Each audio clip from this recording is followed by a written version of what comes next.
Good afternoon. My name's Ingrid Slade, and I'd like to add my welcome to that of both Tim Gardam's and Professor Donnelly's for our opening event of the Centre for Personalised Medicine.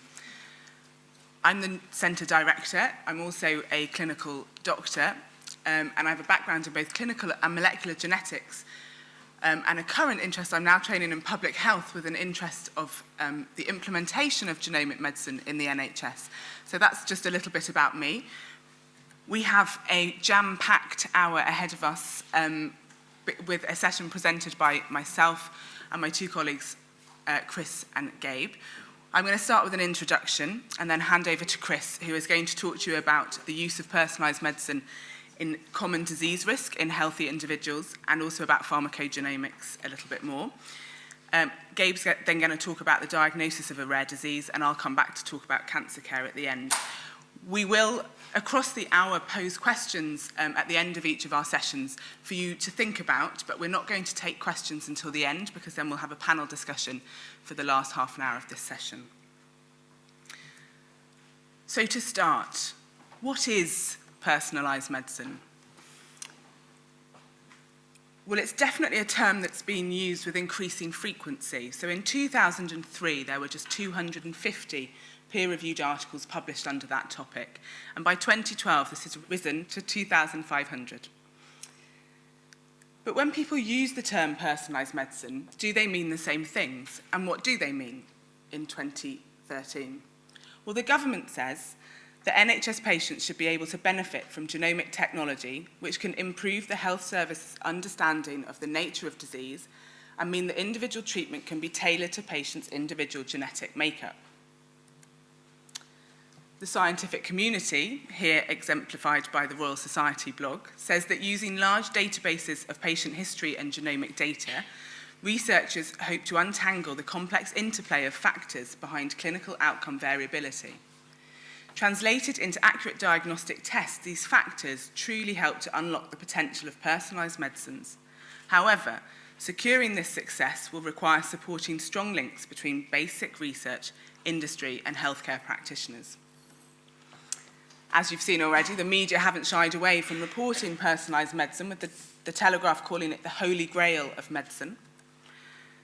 The Mail helpfully telling us that individuals in Britain would be happy to take medicines based on their genetic makeup.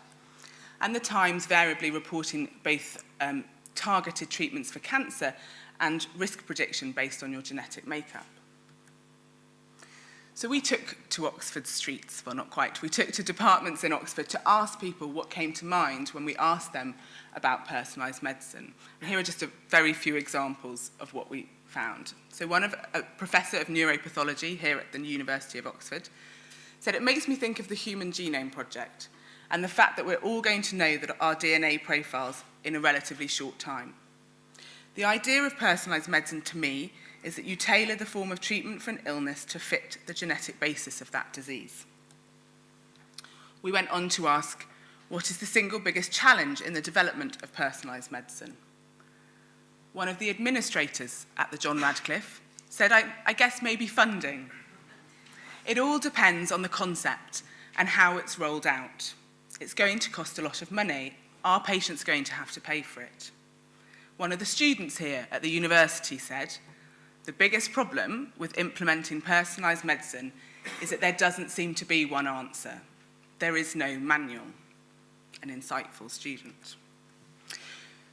So what is personalised medicine? We come back to that question. Well, there are definitely themes in the things that people say. So the first is that it is healthcare in which actions taken are tailored to meet the needs of individual patients. And in some of the reading that you will do in this area, it seems as though this is a new form of medicine since the sequencing of the genome. But if you say that to clinicians, they will argue that that's been the aim of medicine since time immemorial. So what is it in our generation that's new about this personalisation of medicine? Well, I think it's fair to say that there's an increasing emphasis on an integrated approach to prediction, prevention, diagnosis, and treatment of disease for individual patients, that this is a proactive rather than a reactive type of medicine, but perhaps most fundamentally that this is healthcare embedded in up-to-date science and technology. And that is something that for us here at the Centre for Personalised Medicine is a really important aspect of personalised medicine. And we understand and recognise that there are many different areas of science and technology underpinning personalised medicine, but for our centre, we think that in order to achieve things in the field, we would like to focus on genomic medicine in the first instance. So the Centre for Personalised Medicine, the future of medicine has been predicted to fall into a model of 4 Ps that are listed here: personalised, predictive, preventive and participatory. But I would argue that personalised medicine does in fact and can cover all of those.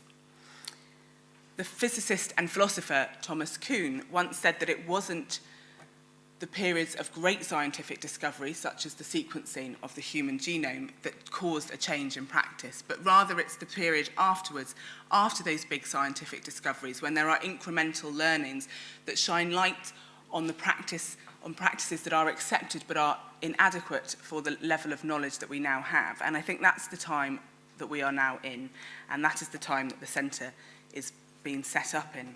So very quickly, one slide about our centre. It's a partnership between the Wellcome Trust Centre for Human Genetics and St Anne's College, as you've heard.